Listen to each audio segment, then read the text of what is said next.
I'm here with my friend Jose. Jose is the agricultural director for the Rockland Farm Alliance, which is, well, Jose, why don't you talk a little bit about what that is? Sure. The Rockland Farm Alliance is a nonprofit in Rockland County, New York. Our mission is to bring farming back to a county that really is has become devoid of it, and in the process also, save some beautiful open space and help our natural resources. Great. Um, at the Alliance, we do a lot of different programs. We run a CSA, we manage private land, we manage public land, and we do a lot of educational programs and outreach and collaboration with different organizations in the county. Right. So you mentioned CSA. For a lot of people, people don't know what CSA actually is. Can you describe that? Sure. CSA is community supported agriculture. Um, in essence, it's a business model. I think it was developed in Japan, in fact, and it's where a group of people that care about where their food comes from and the farmer that grows it prepay the farmer for the food he's going to be producing. Um, so it's a business model in farming where you get basically your finances up front, um, from your customers, and then you work throughout the season to provide them with the produce. And that's what a CSA is. So our CSA runs for about 25 weeks, and you come every week and you get a percentage of the harvest, and you go home and enjoy it. Delicious food, and you know where your food comes from, and it's super great. And you know who grew it. You can talk to them and see how the weather is, so to Now, speak. there are many advantages. We'll start with one. Uh, some CSAs allow or ask for participation besides the financial contribution, but actual, labor participation in the project. Do you require that, or do you offer that up to members to get actually involved in the farming process? Absolutely. The farm does many things for many people, and as I feel it should be. So at our CSA, we absolutely have a member participation option, and we ask for 20 hours over the season, and you get even a reduction in the price. Um, it's also open to the public. We have hours. Our CSA is run on public land. It's county and town owned land, um, and it's open to the public. So it's an agricultural park almost. So it's very unique place, and it's wonderful to work there, obviously. And people come Monday through Friday, 8 to 5, and sometimes on the weekends as well. There's a question.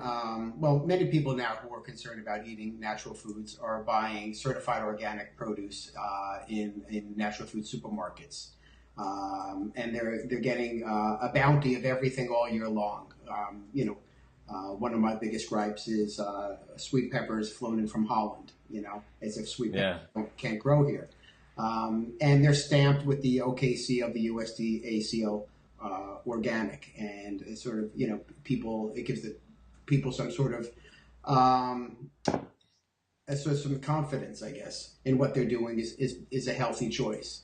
Now I know Cropsey is not a certified organic for the CSA. There is not a certified organic farm. Can you talk about what the distinctions are, and possibly as far as a trust factor, um, how a customer or people, somebody local to the farm, can see actually what's going on there, which might actually supersede the need for a label. Yeah,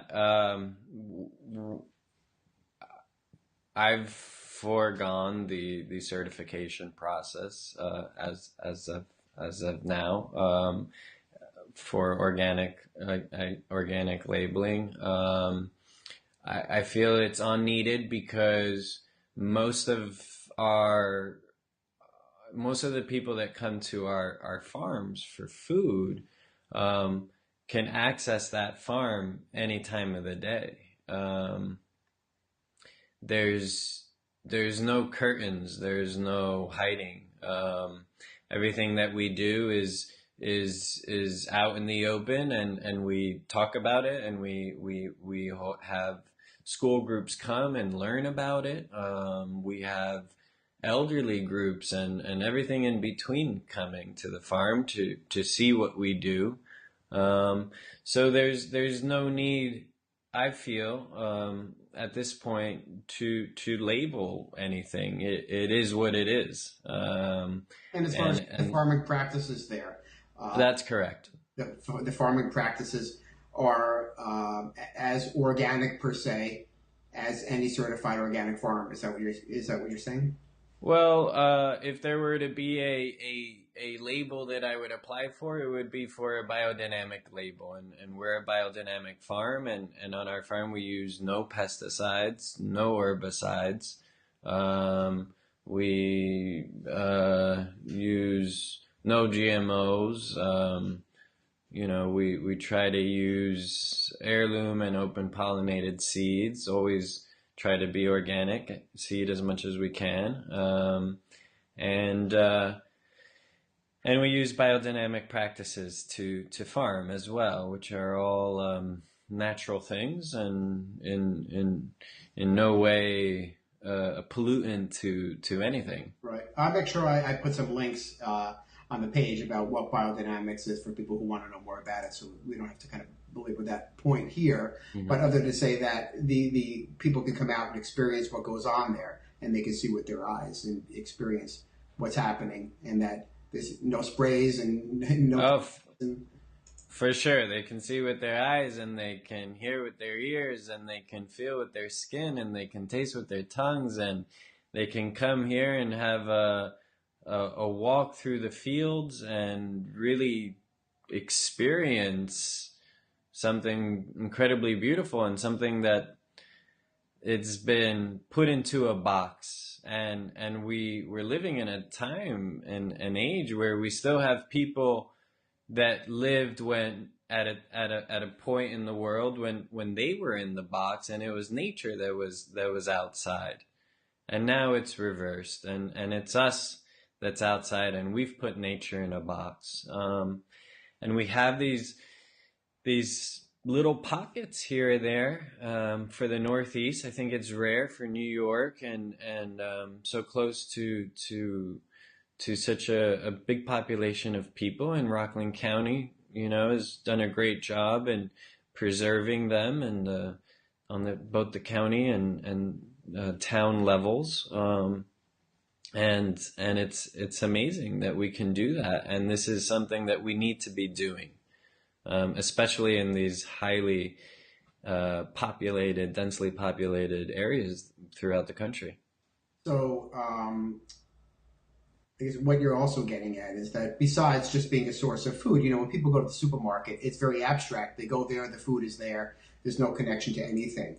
When people get involved with the CSA, like Cropsey, there's this whole community connection that they get. Not only do they get to experience the whole miracle of the food, the process of growing food, but then also the connection of other people in their community, which you don't really get by bumping into somebody, in the produce aisle of a supermarket. No, there's a lot of steps that have been taken out in that experience at the supermarket that are there at the farm, and you feel them and you see them, and you could see the dirty farmer, tired on a hot August day, coming, and bringing you your peppers and your tomatoes, and so your experience collecting and consuming the food is incredibly different than that at a supermarket where things have been displayed for you by people, that have no connection to the food and from food that's probably traveled from quite a distance.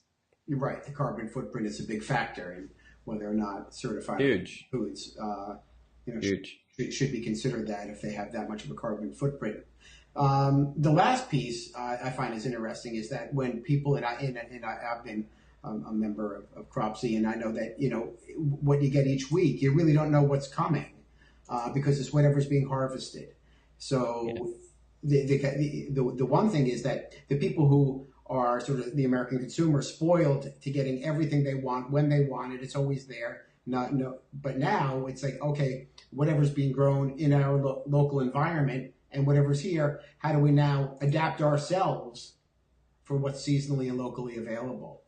Yeah. Well, we're in a world of immediate gratification. Um, and that's all fine and dandy with me. I certainly don't like to wait, but sometimes for good things you do have to wait, and that lack of not having to wait for our things comes at a price. Um, so yes, it is. It's definitely an adjustment.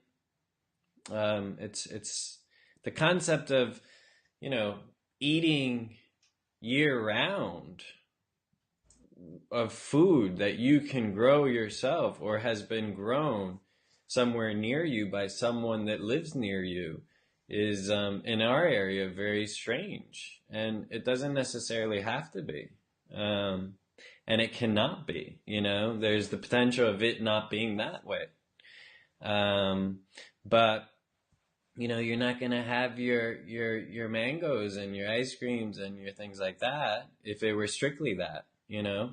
But you could have a lot, and it's finding a balance, and there's no balance, now. There are alternatives, but the CSA is one way of doing that, but it's an uphill battle for sure, because there's a lot of people with a lot of wants, and we're working, all of us, on something to create income to buy our wants, and the thought of creating or having more direct effect and influence or handle in creating the things that you want is a strange concept to people. Like, you want food, how about creating it? You want clothing, how about sewing it? You want heat, chop the wood. We're quite removed from that, and that it's an adjustment for sure. Yeah, and if on the topic of sustainability, it's not a topic we can avoid any longer. It's not. It's not, to me, like it's almost not even a question of sustainability anymore, because it's like, it's not sustainable. That's it. It's not, you know what I mean? Like, we've created an immense amount of demand, and based it on resources that are finite, and that's just not sustainable. So I feel almost like it's not even a conversation about sustainability anymore. It's like, what are we going to do differently? Like, how are we going to survive? Because we're depleting and polluting and skyrocketing, Yeah. So Membership with the Rockland Farm Alliance then is a yeah, step that people can take to being part of the solution into all these things that we're talking about here.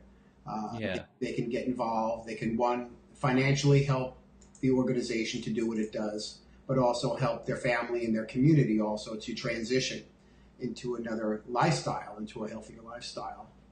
Well, that's the hope, and that's the beauty of it. You know that there are lots of people, um, lots of organizations. You know, on many different levels throughout our society, and that care and recognize. And you know, we gotta begin at the basics, and people are coming to realize that on their own. And the basics is the earth, you know, our environment. And if we can take care of that, and we can protect it and preserve it, um, you know, we can start there. And people are coming around, and they feel a need to connect. And sometimes they're just not sure what it is, you know, but they're drawn to the farm. And the farm is almost that, you know, that embodiment of nature and life. And if we can do that, you know, together, and you can join your CSA, and you can begin to help organizations that are saving land, and doing responsible things with them, and thinking of the solutions, and helping your local CSA. You're helping your local economy. I mean, it's bringing food back to the personal level that, you know, was throughout most of our history, you know, um, for a much greater part of our history as humankind. And you know, we can do that, but we have to acknowledge the source of the ability to do that, and that is in the earth and in the space. um, so we, you know, together we can do anything if we have enough voices, and enough strength that comes from that voice. Um, and we can help organizations like the one I work for, and the many others, to say, hey, hold on, you know, like, if we get rid of this area here, we're gonna lose it. This space, these woods, these pastures, these mountains. And when you say get Um, rid of it, you're talking about just the development of another. to develop it and to pollute it. You know, the rivers and the lakes. I mean, these are precious resources that we are dependent upon. We can no longer hunt and gather. That is not a possibility. What you're saying, you know, it just reinforces the phrase that I've been using lately, which is doctors are the farmers, the doctors for the 21st century. Which is really what it comes down to now, because it's all going to be, you know, we've heard it said that food is your best medicine. We know that, but now it's coming down to, you know, how do we really connect with the source of our food and keeping it local. So I know that Rockland Farm Alliance now is kind of ramping up its annual membership, the kind of Yes, it farm is. and all that. So we're going to put some information, as well as how local people can join up and get involved and get their farm shares, Many thanks. get what you Yep. need to kind of keep the farm thriving. Thank you very much. And thanks for your time, Jose. I really appreciate all that you do, and hope to see you soon when the weather gets warm. We'll come back up and visit. That sounds good, Craig. I like the sounds of that. See you soon. Thank you so much. Yep. Bye bye.